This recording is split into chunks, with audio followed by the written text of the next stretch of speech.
Remix the way you connect with the new Mobitel Remix. Enjoy free M2M voice minutes, SMS data, fast minutes and 50% discounts on excess data and 3 fabulous add-on prepaid packages. Dial #649# to activate. Mobitel, we care always. If you're looking for a leasing company to make your wheels go round, with fast, friendly and hassle-free service,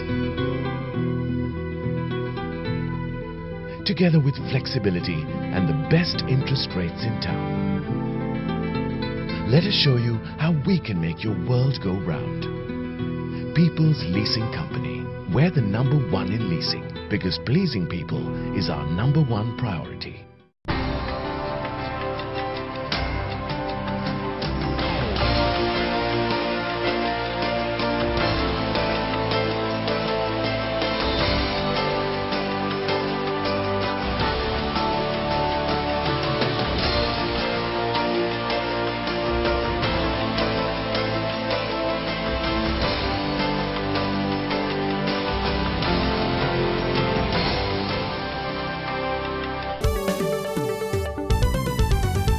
Welcome back to Benchmark. I'm Anushan Selvaraja, and with me now is the Managing Director of Nielsen, Shaheen Cader, with the latest in the BCI index. Now, Shaheen, the index nudged up by just 1 point, keeping it well below the 12-month average and a whopping 40 points lower than a year ago. What, in your opinion, is the main cause for this unrelenting sluggishness? Yeah, I think on the plus side, it's actually not static or it hasn't declined the index. So basically, it's a creeping recovery, hopefully. And this seems to be based more on a positive economic outlook now that the rupee is stabilized and the balance of trade gap seems to be narrowing, right? But we as consumers as well as business are quite a long way off from really feeling confident that things are going to take off. So we would not expect a sharp increase in business confidence going forward. Perhaps this creeping recovery is likely to continue month after month for the next few months. Based on poll results, where does the business community see the economy heading over the next 12 months or so? Anushan, while there is, as I said, a slight increase in optimism, there is, however, concern on the budget deficit being breached because the target is 6%, but we seem to be heading for a much higher deficit than 6%. So, you know, the government has, I guess, 2 options. We could increase taxes, which could slow down economic growth in terms of consumer spending, or the government could cut expenditure, which again could, you know, impact on economic growth. Now, in places like France, the budget deficit was met by increasing the income tax rate to 75% for people earning over 1 million euros. So let's hope that Sri Lanka doesn't go in that direction. But, you know, there are difficult decisions that the central bank needs to take, I feel. What about investor sentiment, Shaheen, given the shake-up at the securities regulator? Well, foreign buyings have increased, which gives some hope that the rupee is likely to be stable in the short term at least. And I guess the concerns facing the rupee, the challenges facing the rupee is whether the trade deficit will increase. So thankfully this gap has narrowed, but again we need to watch this closely. If the rupee devalues substantially, foreign investors may again start setting out, which might see the market coming down, but otherwise, you know, market should, I guess, should show more positive growth. What does the burgeoning global economic crisis have in store for countries like ours? Well, it's a concern, Anushan, because obviously there's a slowdown in our key export markets for our manufactured exports. And even the Asian Development Bank has predicted that countries like China and India will experience a decline in economic growth in 2011 compared to 2012 by as much as 1 to 2%. And in Sri Lanka as well, we see that the central bank has forecasted a revised outlook of 6.7% growth in 2012 versus the 8.2% growth we saw in 2011. So it is a concern. That was the Managing Director of Nielsen, Shaheen Cader. After a short commercial break, we will be back with some insights into our economy. Stay tuned.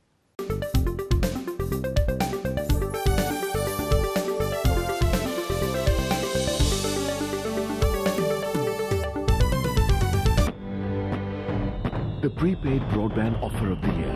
Now with every new connection, get free data up to 8 GB and 6 months validity for just 2,012 rupees.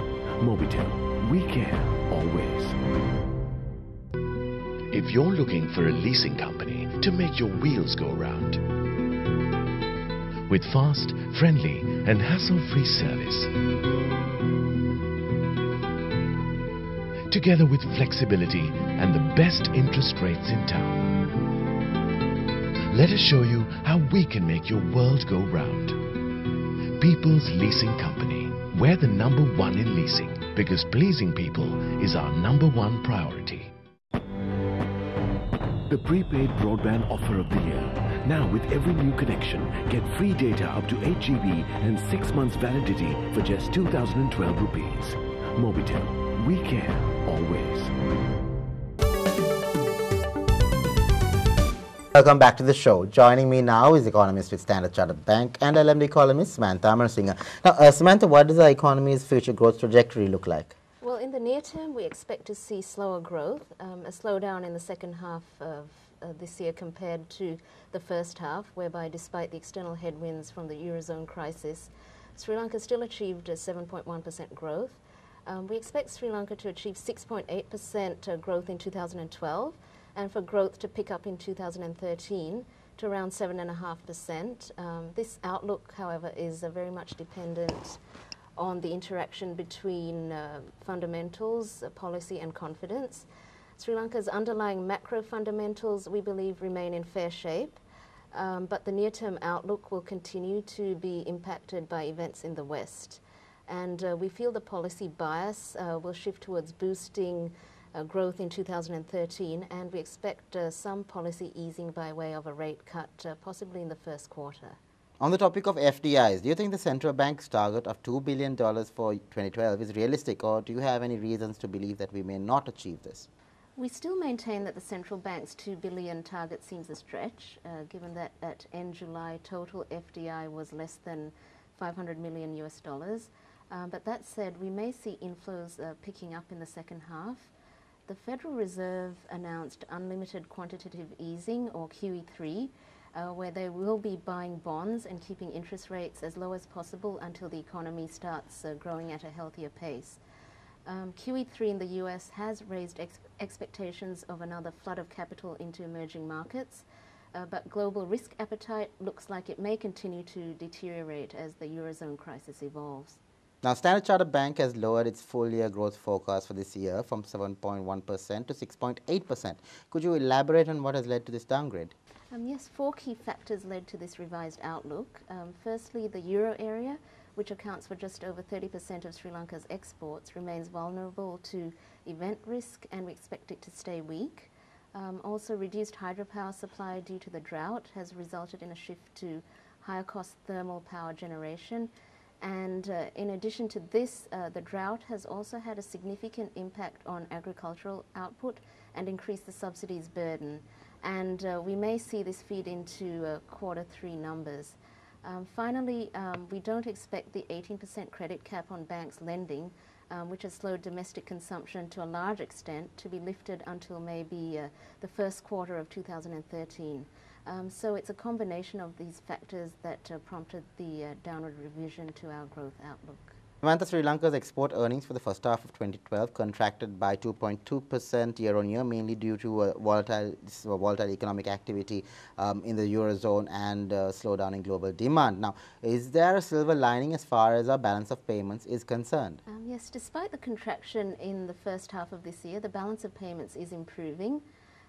Thanks to greater exchange rate flexibility, our FX reserves have stabilized at over $7 billion, or 4.2 months of imports cover. And robust remittance inflows and tourism receipts are expected to continue, and we feel this will help to narrow the current account deficit to around 4% of GDP in 2013. Capital inflows, steady government bond issuances and further IMF support should also help to push the balance of payments further into surplus next year. That was the economist with Standard Chartered Bank and LMD columnist Samantha Amerasinghe. Thank you for joining our show. We hope to see you again next time.